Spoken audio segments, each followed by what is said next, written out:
급이 다른 게 아니에요. 다 똑같아요. 그런 것처럼 오늘 우리가 이곳에 있지만 하늘 보좌와 연결되어 있는 곳에 있다. 이 믿음이 있어야 그 말씀이 달고 꿀송이 같이 달아요. 제가 계절이 바뀌었죠, 여러분. 조금은 바뀌었어요. 아침 저녁 시원한데 제가 산 밑에 살아요. 산이 바로 옆에 있어가지고 그래서 얼마 전까지만 해도 매미가 엄청 많이 울었어요. 그리고 매미가 이렇게 나무에 다 붙어 있는 게 보였거든요. 근데 어제부터는 조금 달라졌어요. 매미 소리도 많이 없어졌고. 매미가 얼마큼 살고 가는지 아세요? 젊은이들이야 뭐 빨리 인터넷 검색하면 알겠지만 매미는 땅속에 7년 동안 있다가 이 땅에 와서 7일에서 20일 사이 살고 간대요. 엄청 짧죠. 그런데 우리 사람은 얼만큼 살고 가요? 사람을 이제 오늘은 이걸 말씀을 드리고 싶어서 제가 얘기하는데 이 사람에게는 삼생이 있답니다. 삼생. 그러니까 첫 번째 생은 태생이라고 그래요. 태생은 엄마 뱃속에서 내가 원하든 원치 않든 부모님의 사랑 속에서 10달을 살아요. 그리고 나서 이제 이 땅에 태어나죠. 그래서 태생이 있고 그 다음에는 이제 일생이 있어요.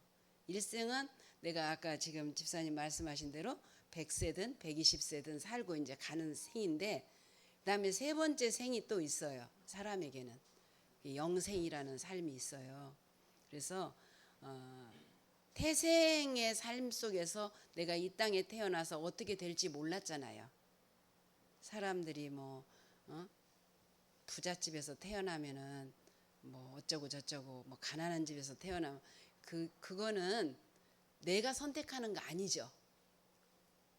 근데 이제 두 번째 이 땅에 사는 동안에는 어때요? 부모를 잘 만나고 선생님을 잘 만나고 그래도 그 중에서 제일 잘 만나야 할 사람이 누구냐면 목사님이에요. 네, 여러분 축복 받으신지 압니다. 네, 제가 이의식 목사님 잘 알거든요. 그래서 세 번째 이제 영적인 지도자를 잘 만나야 이제 영생을 어떻게 우리가 소유하고 그 영생을 이제 끝까지 주님 나라 갈 때까지 이제 가지고 가는가 이제 거기에 대한 오늘 말씀 전해 드리려고 합니다. 그래서 성경은 오늘 근데 아까 찬양이 성경은요 말씀을 두 가지로 표현을 해요. 첫 번째는 칼이라는 말이 있어요. 오늘 본문에 보면 칼이 있는데 그 칼이 엄청 무서운 칼이에요. 양날이래요. 양날. 그러니까 이 땅에 있는 칼들은 전부 한쪽만 있죠. 근데 하나님이 갖고 계신 칼은 양날 칼이에요. 그러니까 한번 생각을 해보세요, 여러분. 탁 넣어가지고 한번 뒤집으면 어떻게 되겠어요? 넣어서 탁 뒤집으면 속과 겉이 그러니까 반 죽는 거죠. 우리가 말씀으로 반 죽어야 되는 거예요. 하나님의 말씀을 들었다면 받았다면 내가 반 죽는 거. 그래서 하나님의 말씀은 살아있다는 거예요. 믿어져요? 근데 이제 아까 찬양에 하나님 말씀 또 물이라고 그랬어요. 그래서 제가 이제 이 두 가지를 준비는 했었는데 길어가지고 하나만 이제 물은 뭐냐? 우리가 성경에서 유명한 사람들이 다 주님을 만나거나 남편을 만날 때 어디서 만나는지 아세요? 다 우물가에서 만나요. 이유가 있어요. 생명의 생수를 가지고 있는 사람을 주님이 찾아온다는 뜻이거든요.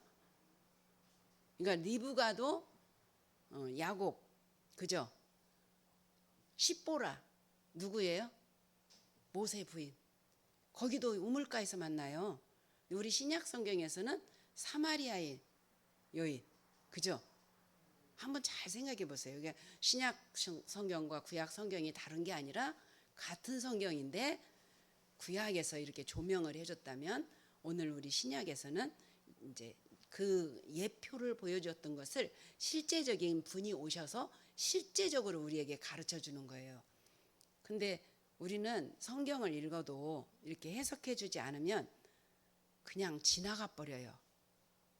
그래서 야고보가 그런 말 하잖아요.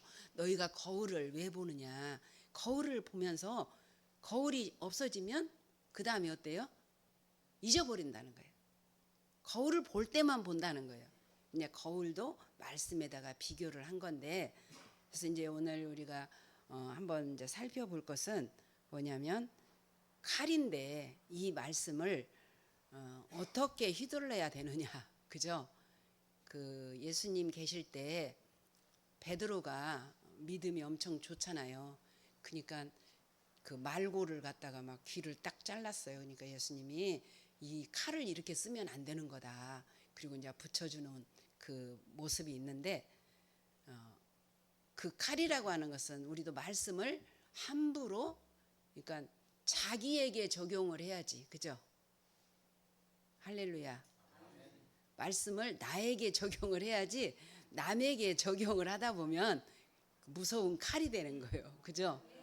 네, 그래서 교회가 이렇게 정말 은혜가 있고 또 말씀이 있고 찬양이 있는 이곳에 오면 여러분 마음이 녹아져요. 그럴 때 이 말씀이 막 여러분을 안 찔러도 물같이 스며드는 거예요. 그러니까 이 물같이 스며들어야 우리의 마음이 부드러운 마음도 되고 사랑하는 마음이 되고 또 누군가를 내가 데리고 오고 싶은 마음도 되고 그런 거예요. 그래서 여러분 물과 같은 말씀이 오늘 여러분에게 스며들기를 주의 이름으로 축복합니다. 네, 제가 아까 이사야서 61장 1절을 읽었는데 예수님이 이 땅에 오셔서 당신이 회관에 딱 들어가 회당에 들어가서 첫 번째 말씀을 선포했던 말씀이 누가복음 4장 18절 19절이거든요. 그 말씀 뭐냐면 내가 이 땅에 왔다. 이제 쉽게 말하면 우리나라 대통령이 외국을 가잖아요. 그러면 어떻게 해요? 기자회견을 하죠. 나는 이 나라에 이런 일로 왔다. 사우디를 갔다. 그럼 나는 이 나라에 이런 목적을 가지고 왔다. 너의 왕을 만나러 왔다. 그러면서 말하는 것처럼 우리 예수님은 하늘에 하나님의 아버지의 아들로서 이 땅에 딱 왔는데 뭐라고 말했냐면 눌린 자를 자유롭게 하고 마음이 상한 자를 고쳐주고 우리의 그 인간의 심령 상태를 새롭게 해주기 위해서 왔다 라고 했지만 알아듣는 사람들이 없었어요. 예수님이 처음에 이렇게 말씀을 했을 때 제일 좋아해야 할 사람들이 누구였냐면 바리새인 서기관들이었어요. 대제사장이나. 왜냐하면 이들은 어려서부터 율법을 받았고 조상 대대로 그 말씀을 믿고 살았기 때문에. 근데 그들이 예수님을 죽였죠. 왜냐하면 자기들이 생각하고 있는 그 말씀과 달랐다는 거예요.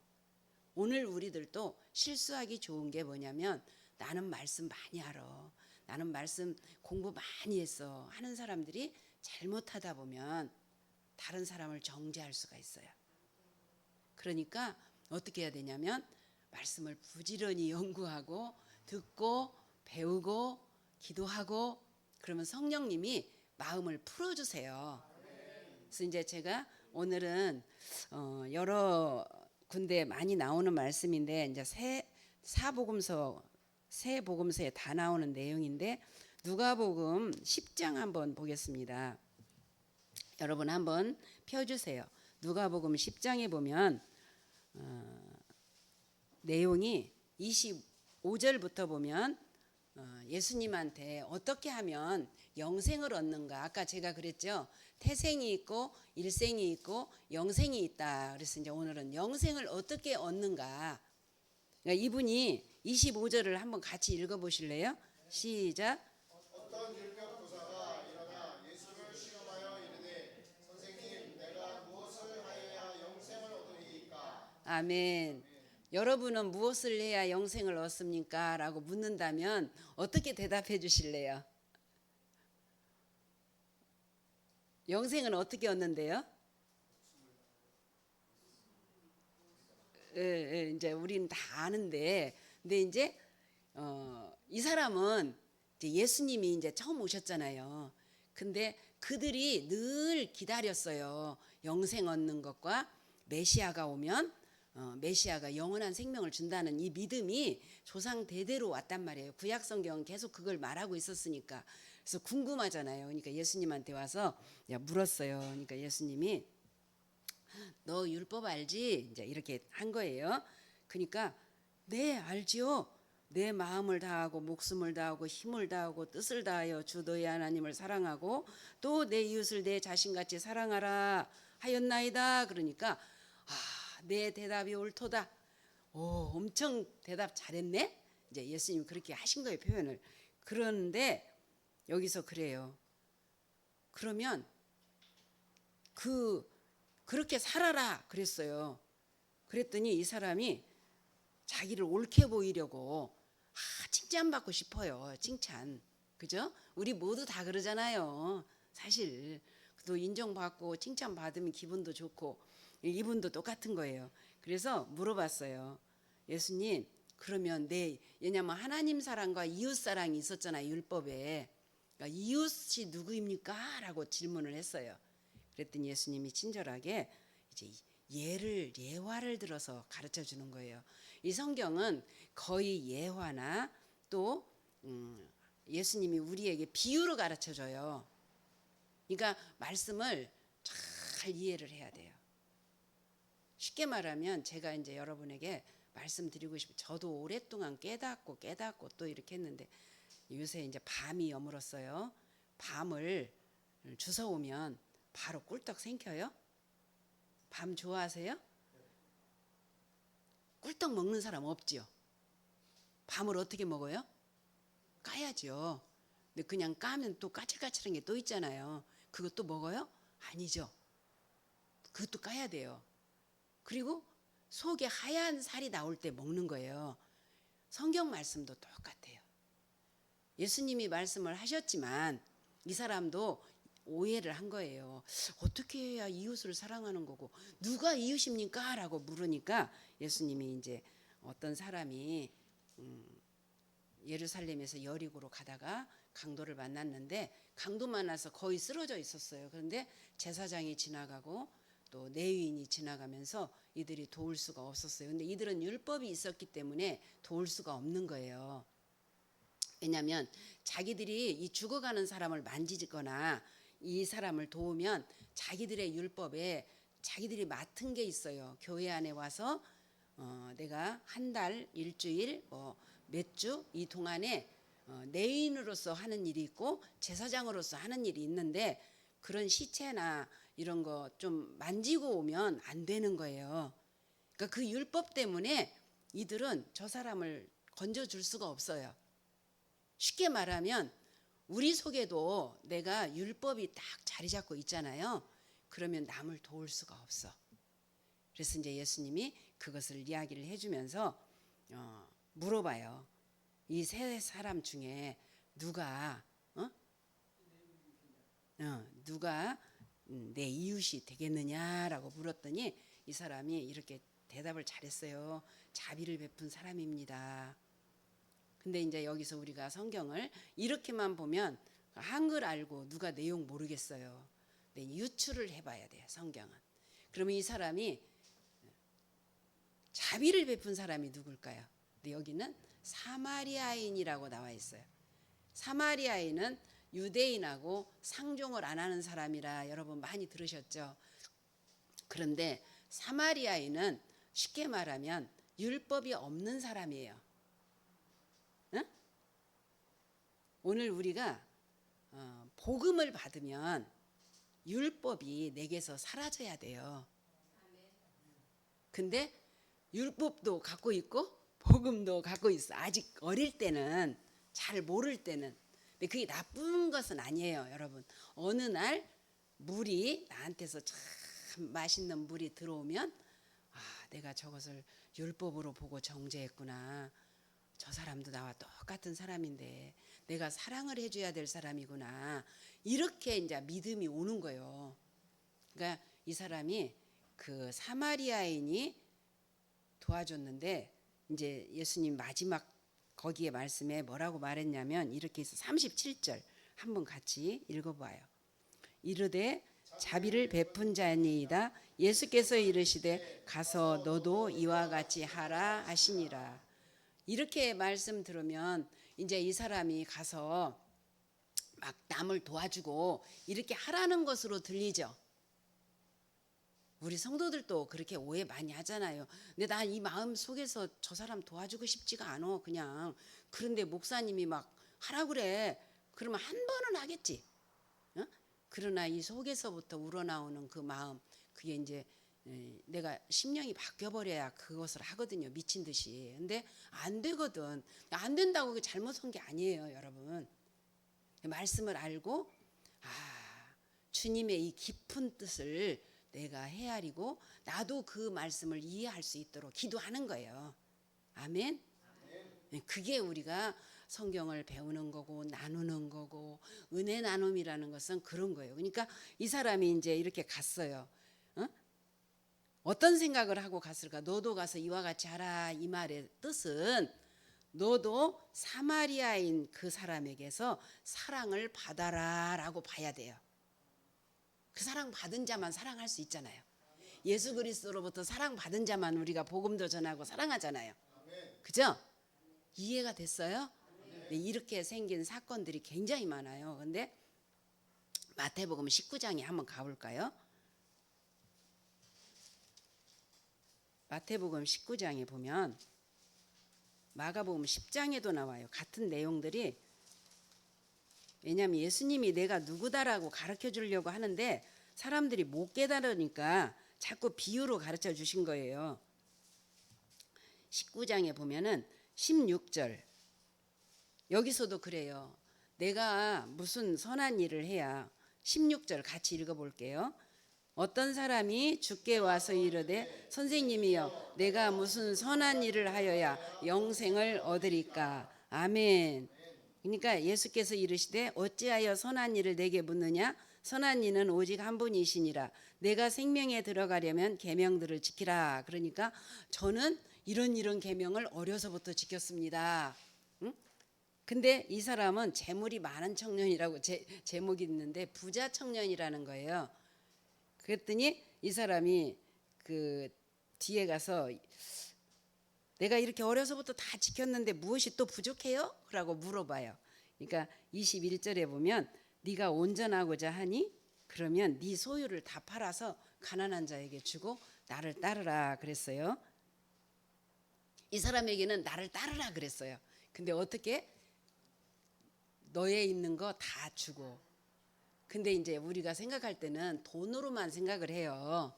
근데 돈이 아니고 사실은요, 부자는 그러면은 교회 못 오고 천국 못 가요? 다 줘야 돼요? 그게 아니라 부자라고 하는 것은 뭐냐면 나눠줄 수 없는 거예요.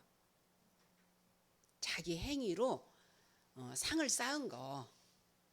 남에게 많은 좋은 일을 했는데 그게 내 몸에 쌓여 있는 거야. 그래서 마음속에 나는 착한 사람이야. 나는 정말 명예가 있고 어디에서 훌륭한 일을 많이 한 사람. 바로 이 사람들은 유대인들이에요. 유대인들은요 7일에 두 번씩 금식하고, 금식하면요 그 금식하고 그냥 금식만 하는 게 아니에요. 물질을 다 내놔요. 그리고 또 자선을 많이 베풀어요. 자기는 엄청 검소하게 살아요.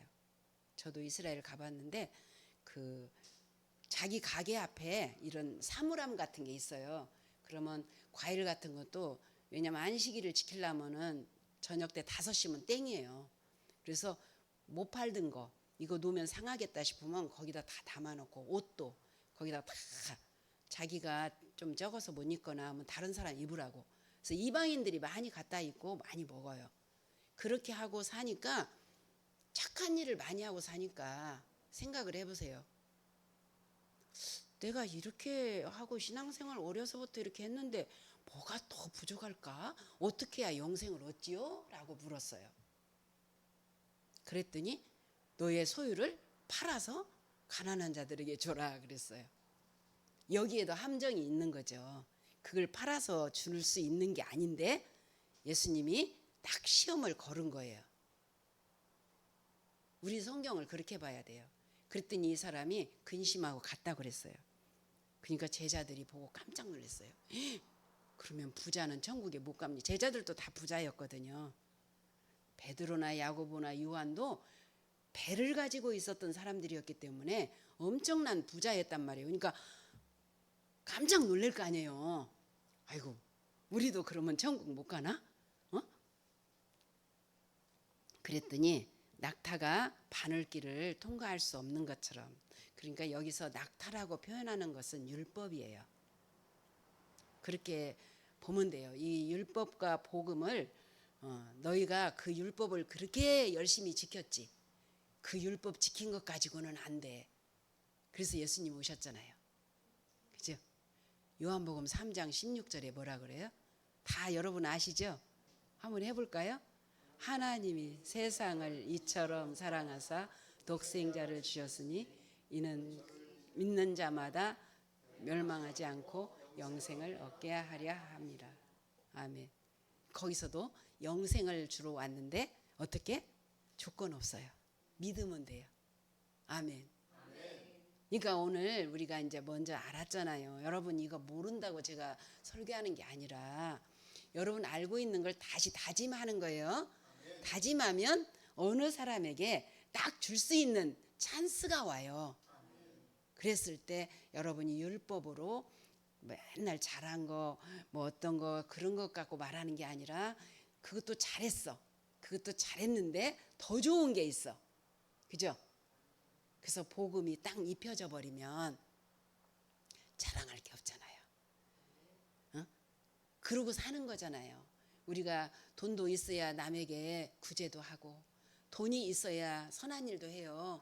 돈 없으면 아무것도 못해요. 전도도 못해요. 여러분 솔직히 내가 누구에게 밥도 한 그릇 사줘야 그 사람하고 대화를 해보지. 그러니까 돈이 많은 부자가 천국에 못 가는 게 아니라 여러분 자기의 행위를 자랑하는 자. 나는 그래도 이 정도는 됐어. 이런 것은 아니다라는 거예요. 그래서 로마서 8장에서 그러죠. 그리스도 안에 있는 자에게는 결코 정죄함이 없다. 그러니까 우리가 그리스도 안에 들어가는 것이 영생으로 가는 길이에요. 아멘. 그러니까 얼마나 감사한 거예요. 내가 영생의 길에, 그러니까 태 속에서 아기가 언제 태어날지 모르지만 엄마를 그 젖줄을 탁 물고 계속 시간을 기다리고 있었다가 원치 않는 날 자기가 태어났어요. 오늘 우리가 일생을 살면서 이젠 젖줄이 뭐예요? 말씀. 말씀을 지금 계속 먹고 있다가 어느 날 여러분 알지 못하는 그날에 이제 가는 거예요. 가기도 하고 주님이 오시기도 하고. 그죠? 우리가 갈 수도 있고 주님이 오시기도 해요. 약속이니까. 얼마나 감사하고 기쁜 일이에요, 여러분. 그 사실을 여러분이 확인하고 감사하면 남 볼 거 없어요. 내가 이렇게 큰 존재구나. 그죠? 하나님을 어떻게 우리가 감히 믿고 섬길 수가 있겠어요. 유대인들은 그렇게 성경을 달달달 외우면서 그렇게 섬기고 왔지만 막상 와서 예수님이 이들이 잘 섬기고 있는가 싶어서 딱 찔러보니까 말씀 외우는 것만 잘했지 그 깊은 의도를 몰랐다 이 말이에요. 주님의 깊은 의도는 사랑이었거든요. 이제 이런 말씀들을 주님이 우리에게 가르쳐주면서 결코 이 사람도 너 천국 못 가 이게 아니에요. 그죠? 깨우쳐 주시는 거라고 보면 돼요. 깨우치면 되는 거예요. 하나님은 너 안 되니까 너는 나가가 아니에요. 다 깨우쳐 주시는 거예요. 먼저 일어난 자를 우리가 하나님이 알게 하셔서 우리를 통해서 다른 사람을 깨우쳐 주는 거지. 그 율법에 그렇게 그분들은 오히려 더 우리보다 착하게 살았고 더 잘 살았단 말이에요. 그렇지만 예수 그리스도를 알아야. 요한복음 17장 3절이 정확한 답이 있어요. 한번 보겠습니다. 요한복음 17장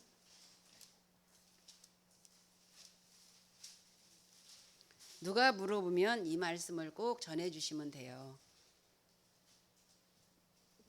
네. 시작. 영생은 곧 유일하신 참 하나님과 그가 보내신 자 예수 그리스도를 아는 것이니라. 아멘. 네. 영생이라고 하는 것은 예수 그리스도를 아는 것. 하나님이 그를 보내셨죠. 근데 그분을 아는 것. 여러분 다른 거 다 몰라도 돼요. 그거를 알아야 주님이 너는 내 아들이다.